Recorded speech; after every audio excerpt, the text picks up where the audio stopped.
Welcome back to the deep dive. I have this dangerous habit. I'm sure you do too, or maybe you're better than me. Oh, I'm already worried. What is it? Scrolling social media right after I wake up is Oh, the first Lord. thing I do. And lately, my feed is it's saturated. Saturated with what? Cats?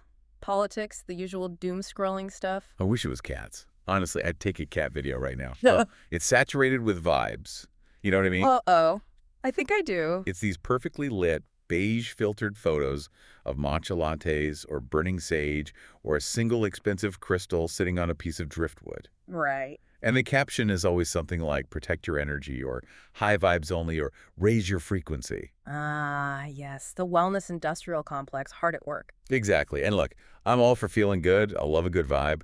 But it usually feels like the advice is just buy this $80 candle, listen to this lo-fi playlist, and boom, you'll be on a higher spiritual plane. It's very decorative. That's the word. It feels like spirituality as interior design. It's aesthetics masquerading as metaphysics. It's a very modern problem, I think. We want the result, the peace, the high frequency. Yeah.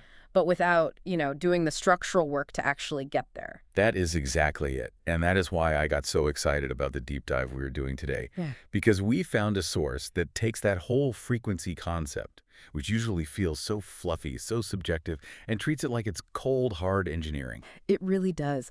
Today, we're looking at a fascinating blog post. It's from the platform Knowledge is King, written by Mark Wells just a few days ago, February 12, 2026. And the title is Why Character is Your True Frequency. And the premise is it's wild. The author's basically asking, what if frequency isn't a mood? What if it's not something you can fix with a bubble bath? What if the laws of physics actually apply to your integrity? Exactly. It's a radical pivot. Mm. So today we are going to explore this argument that you physically cannot meditate your way into a higher state of being if your character is flawed. We're going to look at why the author claims truth is weightless and why lies are, literally heavy. It's almost like a unified theory of spiritual aerodynamics. I like that. Let's go with that, spiritual aerodynamics. Because if you think about it, aerodynamics is all about drag and lift. And this article, it argues that your character is what determines both. Okay, so let's start with the core definition, because I think this is where it all gets a little bit woo-woo for people. Right. Mark Wells starts by calling out that gap between high vibes and low vibes. Right. And usually we treat that gap like a battery charge. I'm low on energy, I need a recharge. Or I'm high on energy, I'm buzzing. We treat it like fuel. But Wells argues the gap isn't about energy levels at all. The gap is morality. Morality. So he's taking it out of the gym and into the physics lab, I guess. Definitely the physics lab. Yeah. Wells argues that there is no logical reason, and he really emphasizes logic here, to believe that a soul out of alignment with truth can resonate at a high level. He's saying it's a mechanical impossibility. Okay, hold on. Resonate. Let's just unpack that term for a second because it gets thrown around so much. What does he actually mean by resonate here? Think of it strictly in terms of sound or physics. Resonance happens when an object vibrates at its natural frequency, right? It amplifies the sound. It creates a clear, sustaining tone. Okay. But it requires a clean signal. It requires structural integrity. If you have a crack in a bell, it doesn't ring. It just thuds. A thud. That's a great image. And Wells is suggesting that vice, specifically things like dishonesty, cruelty, ego, it acts like that crack. It deadens the vibration. So it's a structural integrity issue. It's not about how hard you hit the bell. It's about whether the bell is broken in the first place. Precisely. And the text gets very specific about why this happens. It describes these vices not just as naughty behavior, but as having physical mass. He calls them frequency anchors. Frequency anchors. Yeah. I highlighted that in my notes. It's such a strong visual. It is. I mean, if you think about an anchor, what does it do? Its only purpose is to create drag, to hold something down. To stop movement. Exactly. Wells is suggesting that traits like lying or cruelty physically weigh down the soul. They create what he calls a heavy wavelength. Okay, so let's make this practical. If I'm carrying a lie, let's say I cheated on my taxes, or I lied to my partner about something, even if I'm smiling, even if I'm drinking green juice and thinking positive, I've attached a weight to my leg. According to this framework, yes, you physically cannot rise. It's not that the universe is punishing you like some stern schoolmaster. It's that the physics of your character won't allow the lift. You are literally too heavy to fly. You are. You can rev the engine all you want. That's your meditation, your positive thinking. But if the anchor is down, you are not going anywhere. You're just burning fuel. That explains so much about why some people seem to be trying so hard to be happy or spiritual, Yeah. but they just seem stuck. Exactly. And on the flip side, he describes the virtues, integrity, compassion, courage as light, high-velocity states of being. Right. And this brings us to a quote that I think is just the centerpiece of the whole article. Wells writes, "Lies have a heavy wavelength. Truth is weightless." Truth is weightless. That's a pretty profound statement. It really hit me. Because when you think about it, we usually associate heavy truths with, well, weight, heavy stuff. But he's saying the experience of living in truth is lightness. Think about the difference in energy expenditure. This is where the physics analogy really works. If you tell a lie, what do you have to do? What's the cognitive load? Oh, it's exhausting. I have to remember the lie. I have to remember who I told it to. You have to track who knows what. You have to defend a false reality. You have to monitor your own face to make sure you're not giving it away. It is constant, low-level mental work. You're carrying a backpack full of rocks everywhere you go. Yeah. Even when you're resting, you're still holding on to the straps. And if I tell the truth? You just drop the backpack. You don't have to maintain the truth. The truth just is. It supports itself. So when you're living in integrity, all that mental and spiritual energy is freed up. And that's the high velocity he's talking about. Exactly. You can move faster because you aren't dragging the baggage of deception. That makes so much sense. It's like those people who just seem buoyant. They bounce back from things. And we usually think, oh, they're just lucky. But maybe they just aren't carrying as much secret luggage as the rest of us. Exactly. They are aerodynamic. Yeah. Their frequency is high because they aren't weighed down by the density of their own secrets. Which brings us to the part of the article that I think is going to trigger some people. And honestly, it triggered me a little bit when I first read it. Oh, I know exactly which part you mean. The reality check for the spiritual bypass crowd.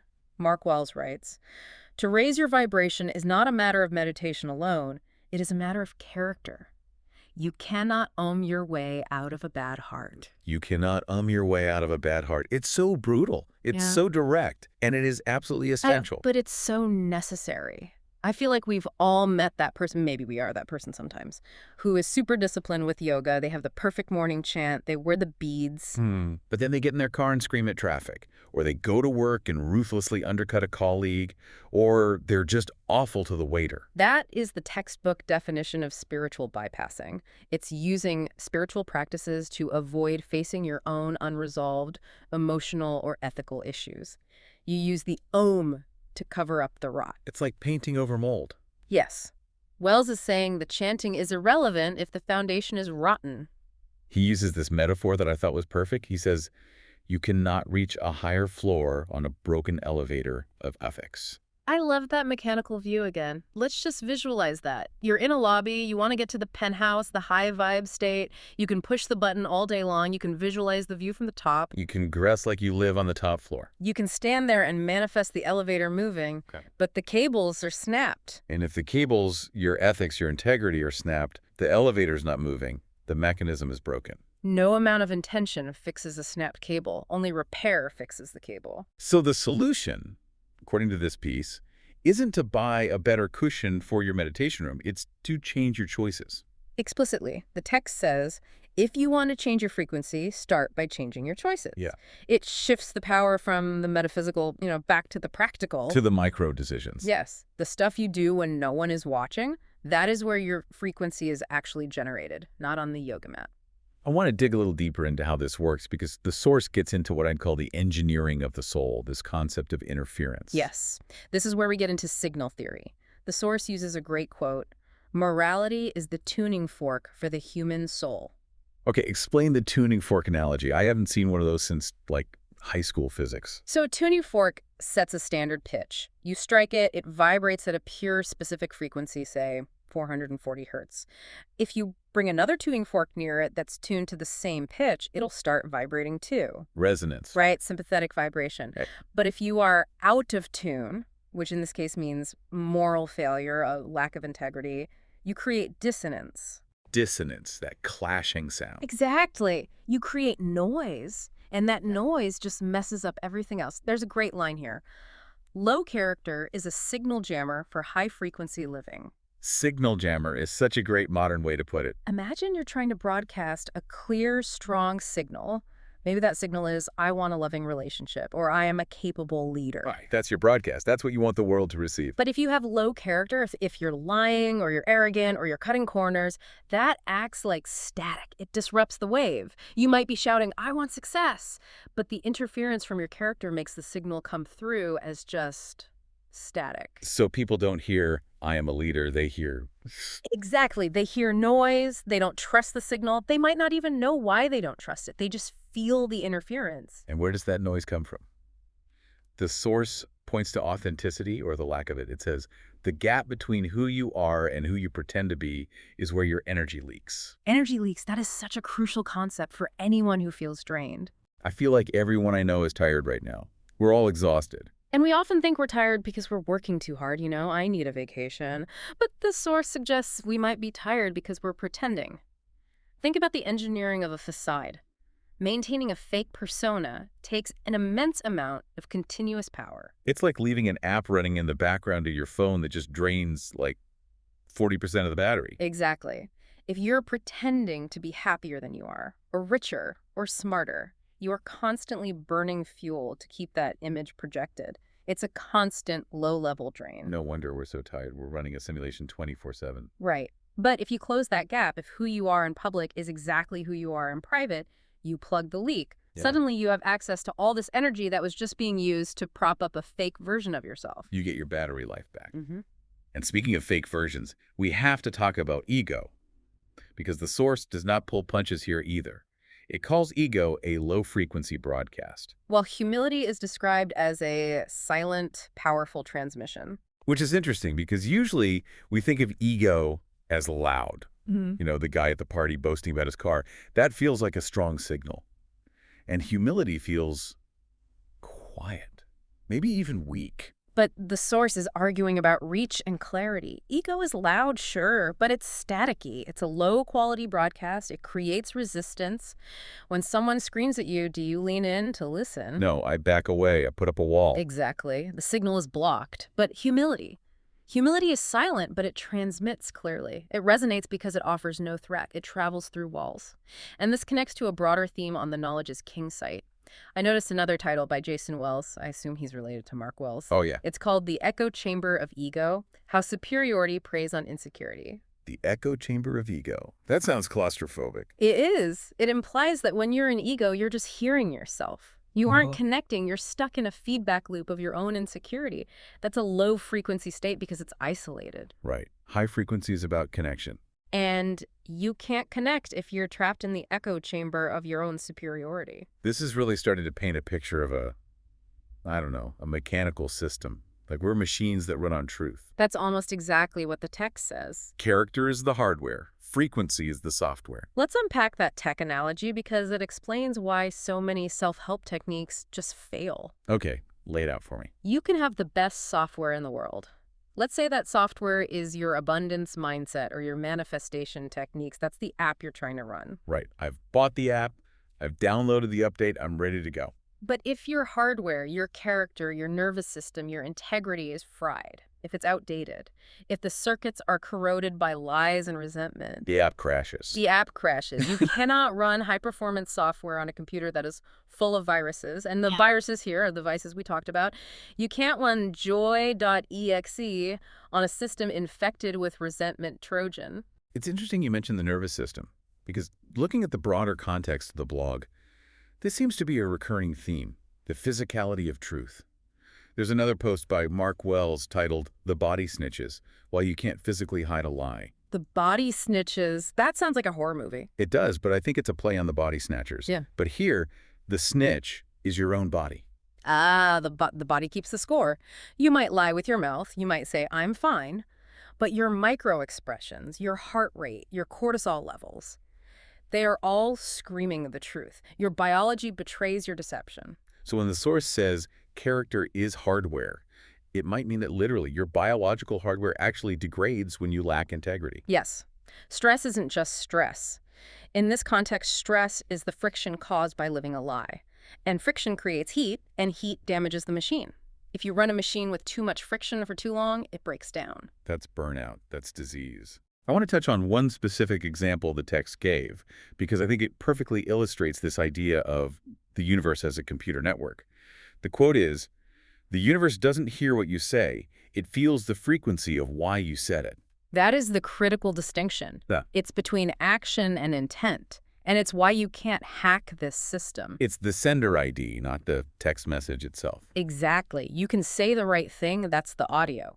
But if you are saying it to manipulate someone, that's the frequency. The network registers the manipulation, not the words. It feels the why. So if you're doing charity just to look good on Instagram, The frequency is vanity, not charity. And the result you get back will align with vanity, not charity. You might get likes, which satisfy vanity, but you won't get connection or gratitude, which satisfies the soul. You get what you broadcast. that leads to this specific example from the text about the thief. A thief can never vibrate at the frequency of abundance. This is the perfect application of the theory.